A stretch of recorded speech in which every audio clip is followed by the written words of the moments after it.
Hi, welcome back to Bookish Weekend. My name is Brooke and today we are back from hiatus. It's been like 6 years, I think, since I was on BookTube. We're back. We've grown, our reading tastes have grown and changed. So today we're here with my best books of 2023. I thought this would be a good year to start off with, as it kind of gives you an idea of what my reading tastes are like now compared to 6 years ago. Nice sort of summary of the previous year and what to kind of expect from my reading this coming year. So I have 12 books I think to go through. They're all 5 stars. Let's just get right into it. This is in no particular order. I could not list these books from least favourite to favourite if I wanted to. They're all so good. I felt like 2023 I really sort of learnt to understand what my reading taste is, but also I either really enjoyed what I was reading or I was kind of like I don't really care about what I was reading. So like I say, these ones all absolutely stole my heart and I absolutely adore them all, so no particular order. My first favourite book of 2023 is Summer Suns by Lee Mandello. This book follows Andrew, and Andrew had a best friend called Eddie and they did everything together. They were basically brothers. They were just like this. And Eddie ends up going away to university, and then the plan is that Andrew will join him a year later, but Eddie dies. So Andrew ends up going to university, meeting the people that Eddie knew, and trying to unsolve what happened to Eddie, because he doesn't believe it's as simple as it appears to be. It is queer, it is glorious. The characters are all like lovable, but it also really piss you off. It's gothic, it's dark, it's just spooky. This cover is gorgeous. I didn't really know what to expect going into it, but I thoroughly enjoyed it and I really recommend it. My next favourite book of 2023 is Penance by Eliza Clark. Eliza Clark has become one of my favourite authors, and she's only got 2 books out. I also read Boy Parts last year, but that wasn't as highly rated as Penance. I think I gave it 4.5, whereas Penance was 5 stars. Eliza Clark is really good at writing unlikable female characters, and Penance in particular is kind of written as if it was a true crime book telling this true crime story, and it follows the story of 3 girls who supposedly set their friend on fire. They've been charged, they're guilty, and it is about how that happened, the friendships, each individual character, both the victim and the perpetrators, and it tells the story, like I say, as if it was an actual true crime event and case. It's just one of the reasons it's so good is because it takes unreliable narrator to another level. Like, it kind of spoils the ending at the beginning, but then by the time you reach that at the end, you're just sat there and you're like, oh wow, damn, okay, never mind. Like, I knew this the whole time, but now you're bringing it back to this. Just is incredible. You can't trust a thing that you read in this book. It is so good. I recommend this to any true crime fan ever, because it's a commentary on the true crime community, but as well on friendships, and specifically female friendships as teenagers, and as well like fandom culture and Tumblr culture. If you're around back in like 2016, this is when it was set in 2016, and it talks about, like I say, Tumblr and fandom culture, which I was a Tumblr girly in 2016, so it was very good. Next, we have one that just was everything I wanted it to be, and that is Angels Before Man by Raphael Nicolas. This is a queer retelling of The Fall of Satan, and that's all you need to know. That's all you need to know going into this. It is beautifully written. There are some amazing playlists on Spotify that give you the vibes of this book. I just absolutely fell in love. Look, I mean, I annotated so much of this book. Lucifer as a character was incredibly written, incredibly complex. All of the characters were quite complex, and it's just everything I needed from a queer retelling of The Fall of Satan. Like, it was amazing. I have no words. It's genuinely, I want a tattoo of this book. Next, we have The Girls by Emma Cline, and this is a book about Evie. Evie's 14 and she finds herself becoming a part of this cult. I love cult books, cult movies, cult anything. It's a topic that really, really captures my interest, that I always like enjoy. So if you tell me something's got cults in it, I will probably pick it up. And this is just what we want a cult book to be.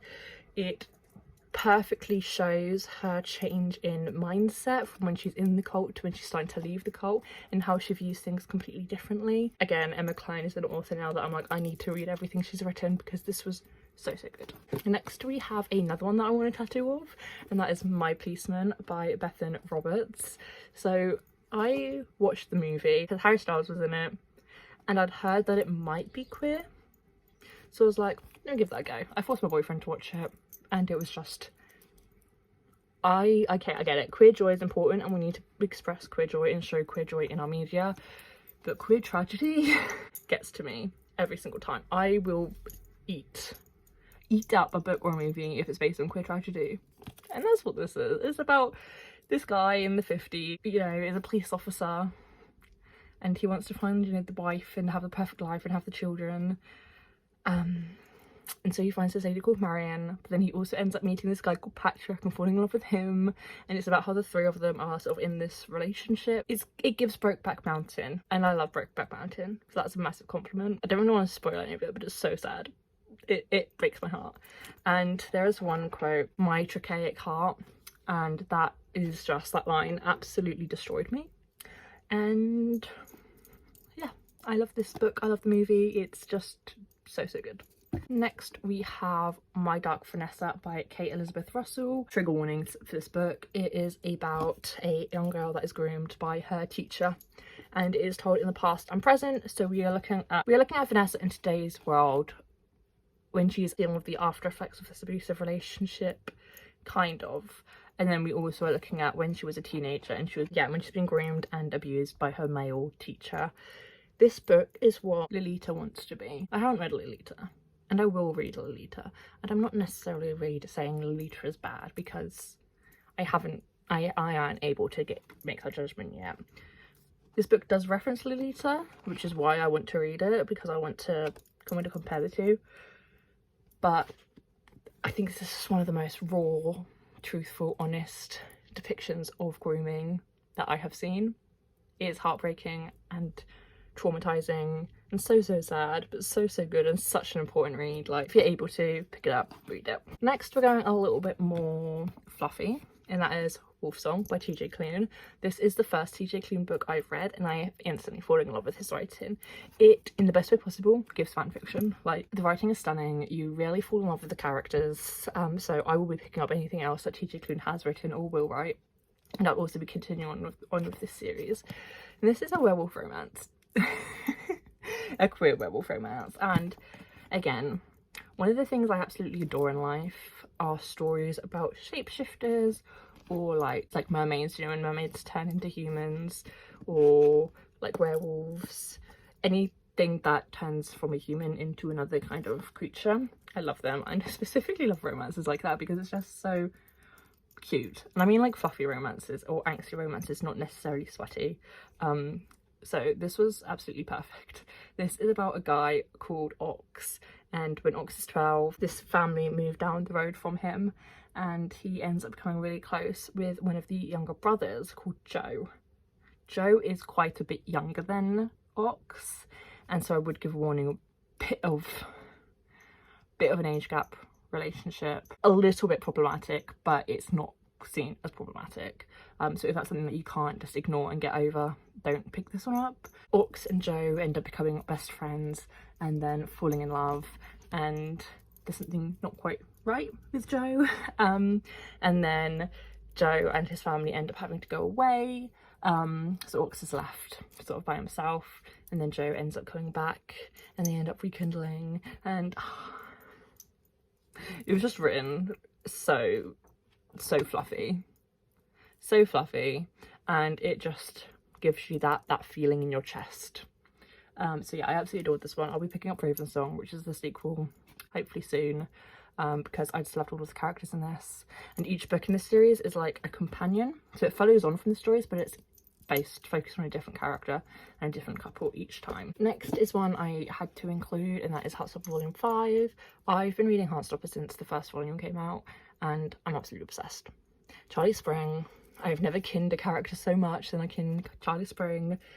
Nick and Charlie are just adorable. I love the TV show. I don't think I need to explain to you what Heartstopper is. It is a cute graphic novel following Nick and Charlie in their queer relationship, and it's just so fluffy and so cute, and it talks about important topics.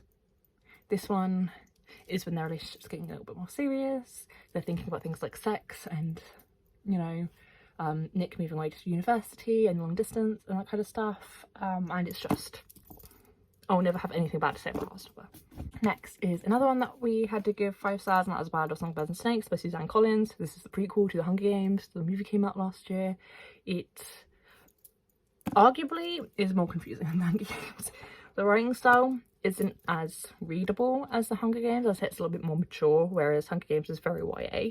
But it's not necessarily a bad thing. I think that shows the complexities of queer allianess. I recommend reading the book before going to see the movie.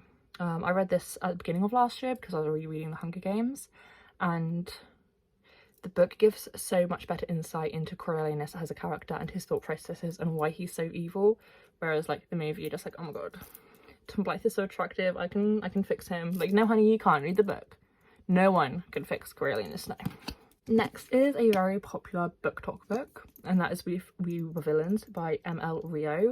I was certain I wasn't going to read this for a secret history. I was so uninterested in both of them, and then for some reason I came into my Dark Academia era last year, and I picked this one up and I fell in love. Again, there is some queerness in it, and I think queer Dark Academia is my favourite kind of Dark Academia. But this is basically about this group of theatre students at this prestigious theatre school, and one of them ends up dying, and it's about what happened. The friends are all going a little bit crazy with what happened, and we open the book knowing that one of them was imprisoned for the death of the friend, but we're like, is he the one that did it? What actually happened? We don't know. We find out, and it's just, again, so well written. I didn't understand a lot of it because I don't understand Shakespeare, so do go into it being prepared. They do speak in like Shakespeare quotes, and that can be a little bit annoying to some people. I think it made sense because have you ever met a theatre student? They are the most pretentious people ever. At least some of them are. I didn't understand the Shakespeare quotes, and I wish I did because I feel like that would give so much more depth to this story. But even without understanding that stuff, I still absolutely adored the characters and the story and the writing. So I will be reading A Secret History this year. The next book is another massive book talk book, and that is A Little Life by Hannah Yanagihara. I read this, I owned this for about 9 months before I picked it up because I just saw it in the airport when I picked it up. And then I heard about the West End production, and I was like, well, I need to go see that before it closes, but I want to read the book first. So I kind of forced myself to read the book. It's like, go see the show with James Naughton and Luke Thompson. It was so good. So good. I cried on James Naughton, which was an experience, but he was lovely. They were also lovely at Stage Door, and the play itself was so good. But we're not here to talk about that. We're here to talk about the book, and the book as well is so good. Check trigger warnings. There's a lot of brutal stuff in this book, and if you're going like, maybe I'll be okay with it, don't read it, okay? Only if you're 100% certain that this book will not negatively impact you other than just making you sad, like, don't read it. There's child abuse, there's self-harm, there's suicide, there's sexual abuse, there's physical abuse. It's a lot happens in this book, and all of it is sad. There are really beautiful moments in it as well, which makes it special, and the story's so good. I understand there's criticism towards this book, and you know, if that's your opinion on it, fine, but I don't agree that this is trauma porn. I think it is beautifully written. I think it is an important story. I think the ending is necessary because there are people out there like Jude, and their stories are valid. But yeah, don't read it if you're not ready. Don't read it if you're not able. If you think it's not for you, just don't pick it up. Don't do it to yourself. And then the last book I have to talk about is 7 Tears at High Tide by C.B. Lee. So again, like I say, I like my shapeshifter books, specifically romances, and I read a mermaid book, a fluffy mermaid queer romance, and it disappointed me. I did not enjoy it. And I read a review of that book and was like, if you wanted this to be good, pick up 7 Tears at High Tide. So I was like, fine, I'll do it because I need that like mermaid romance in my life. And this isn't a mermaid romance, this is a Selkie romance. It's about Kevin, who has a broken heart, and he goes to the ocean and he wishes to have one summer to be happy and in love, and it is a Selkie's job to answer wishes of the sea. A Selkie is a seal creature that turns into a human. Morgan, the Selkie, there to answer Kevin's wish, and they fall in love, and it's just really fluffy and it's really sweet and it's everything I wanted in this kind of book. So if you have any like shapeshifter, I'm calling them shapeshifter romances, I don't know if that's the right idea. Like I say, mermaids, Selkies, werewolves. Mermaids and werewolves are the main ones. If you have anything similar to that, that's completely fine. But if you have any of those kind of romance books, like Shiver by Maggie Stiefvater, that's one I love. Any kind of like thing like that, give me the recommendations, please, because I need them in my life. If you have any cult recommendations, give them to me, because I need more of that in my life. And any more like queer, religious, gothic stuff, like Angels Before Man or Summer Suns as well. Give me that recommendations, because that's where I'm kind of reading is going, alongside crappy YA dystopians, because boy oh boy am I back in my era. These are the 12, I think, books that I would class as my favourite books of 2023. If you enjoyed, do like and subscribe, leave a comment down below with recommendations or what you thought about any of these books. This is kind of an idea of where my reading is at, so if you share reading taste with me, you know, join. I'll be making videos again soon. Yeah, okay, thanks for watching. Goodbye.